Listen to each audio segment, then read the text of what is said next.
तुम्हाला एखादा लढा हक्कासाठी न्यायासाठी उभा करता आला तर करूच नका, पण ज्यानं लढा उभा केलेला आहे जीवाचं रान करून त्याच्यासाठी तरी खंबीरपणानं पाठीमागं उभा राहा. तुकामध्ये सत्य कर्म व्हावे साह्य घात या भय नरका जाणे. मायबाप स्वतःच्या संसाराची राख रांगोळी केली, बरोबर आहे का नाही? जगद्गुरु तुकोबरायांनी संत महात्म्यांनी हा परमार्थ मार्ग सर्वसामान्य लोकांना उद्धाराचा मार्ग मोकळा करण्याकरता जाळोनी संसार बैसलो अंगणी, अगोदर आपल्या संसारावर तुळशी पत्र ठेवलं आणि समाजासाठी कार्य केलं. तसंच आजच्या काळामध्ये जगद्गुरु तुकोबरायांचा अवतारासारखं मायबाप छत्रपती शिवाजी महाराज राजांची पुनरावृत्ती त्या काळामध्ये छत्रपती शिवाजी महाराजांनी जगद्गुरु तुकोबरायांना नजराणा पाठवला होता.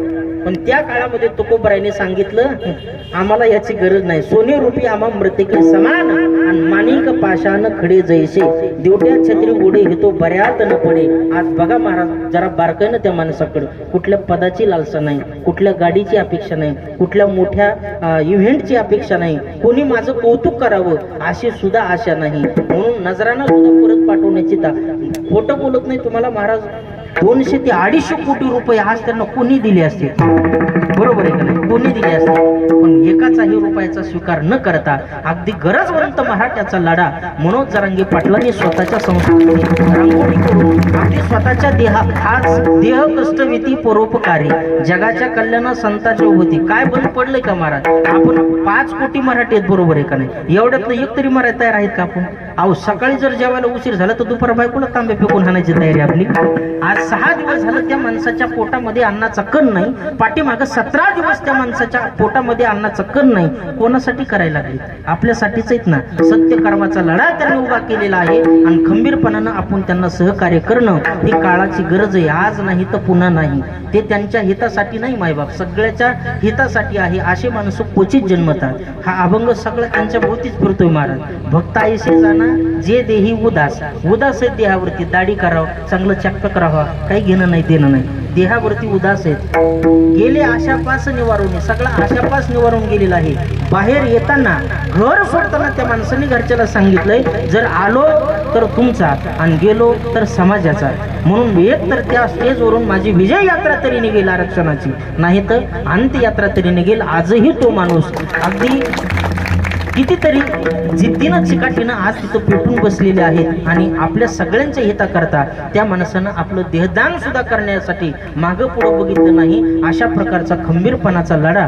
आज पोटामध्ये अन्नाचा कण नाही, पाण्याचा थेंब नाही, हात थरथरतात, माईक हातातून पडतंय, एवढी विकळ अवस्था झाली मायबाप. तरी सुद्धा देह जाऊ अथवा राहो पांडुरंगी दृढ भाऊ, सर्व समर्पण अगदी मराठा आरक्षणाकरता अगदी आदरणीय मनोजी जरांगे पाटील यांनी या ठिकाणी उभं केलेलं आहे. आणि आपण सकल मराठा समाज संपूर्ण महाराष्ट्रातून, महाराष्ट्राच्या बाहेरून सगळीकडून आपण त्यांना या ठिकाणी पाठिंबा देत आहोत. हे आपलं सुद्धा खरं सत्य कर्मा व्हावे साह्य आणि हे करणं काळाची गरज आहे. एकट्यासाठी नाही, सगळ्यांच्या हितासाठी आहे. कितीतरी वर्षापासूनचा प्रलंबित प्रश्न आहे.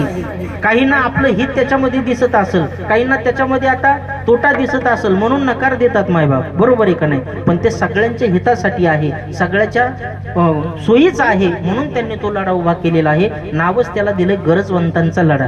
ज्याला घ्यायचं नाही त्यानं घेऊ नका ना, ज्याला घ्यायचं नाही त्याने घेऊ नका, पण ज्यांना भेटायला त्यांचं तरी रोखू नका ना. भला किसी का करणं सोपतो, बुरा किसी का मत करणार. तुम्हाला नाही घेता आलं तर घेऊ नका, पण ज्यांना त्यांच्या प्रयत्नातून मिळायला लागले त्यांना तरी रोखण्याचा प्रयत्न तुम्ही करू नका. म्हणून भक्त ऐसे जाना जे देही उदास, गेले आशापास निवारोने.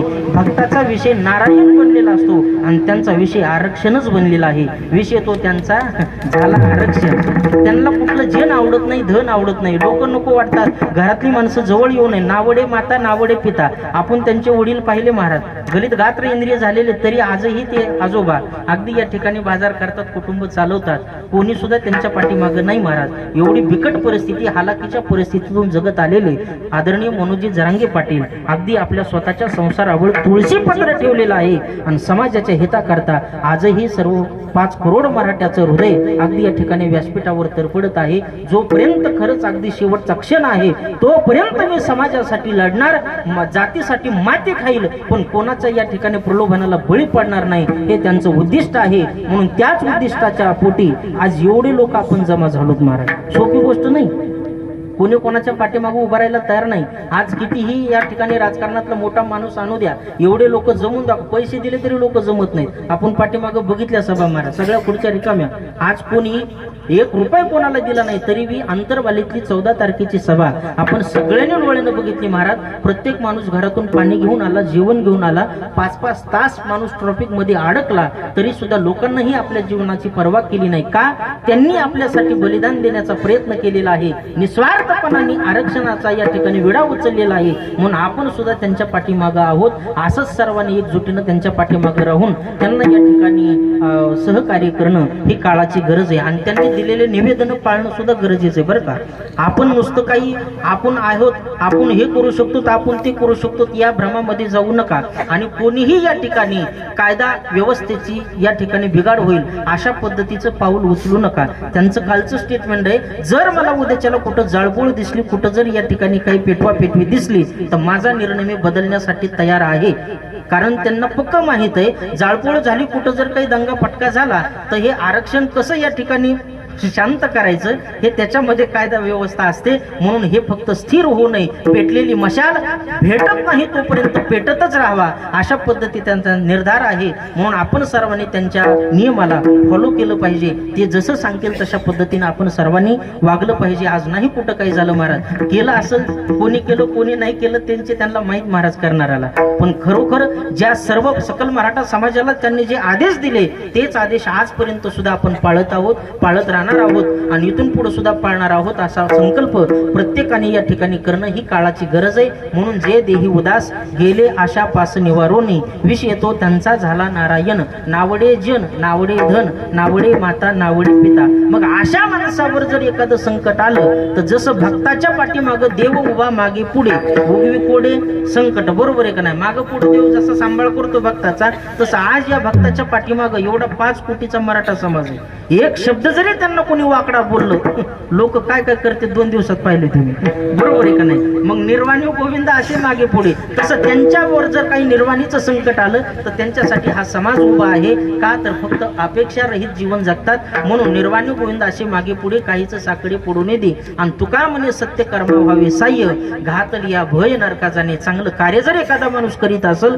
निरपेक्षपणाने एखादा या ठिकाणी लढा उभा करीत असेल, तर त्या लढ्याला, त्या सत्य कर्माला आपण या ठिकाणी खंबीरपणानं साथ देणं ही काळाची गरज आहे. म्हणून असा महात्मा क्वचित एखाद्या वेळेस घडतो महाराज. जसं या ठिकाणी धर्माला ग्लानी झाली तर महाराज म्हणतात, धर्म बुडत असताना भगवान परमात्म्याला एकदा अवतार घ्यावा लागतो, बरोबर आहे का नाही? यदा यदा ही धर्मस्य ग्लानिर्भवति भारत अभ्युत्थानम धर्मस्य तदात्मानं सृजाम्यहं परित्राणाय साधूनां विनाशाय च दुष्कृतां धर्म संस्थापनार्थाय अहं संभवामि युगे युगे. धर्म जर बुडत असेल तर त्या धर्माला वर काढण्यासाठी भगवंताला अवतार घ्यावा लागतो. तसं जर एखादा अधिकार समाजाचा हिरावून कुणी घेत असेल, एखादी त्यांच्या हक्काची भाकरी जर कुणी या ठिकाणी आपल्या ताटात अधिकपणानं ओढून घेत असेल, तर ती हक्काची भाकरी त्याच्या ताटात देण्यासाठी एखाद्याच महात्म्याचा जन्म हजारो वर्षाच्या नंतर होत असतो. आणि त्यातला तो महात्मा म्हणजे मनोज जरांगे पाटील. त्यांचा जन्म आपल्या इतिहासात झालेला आहे.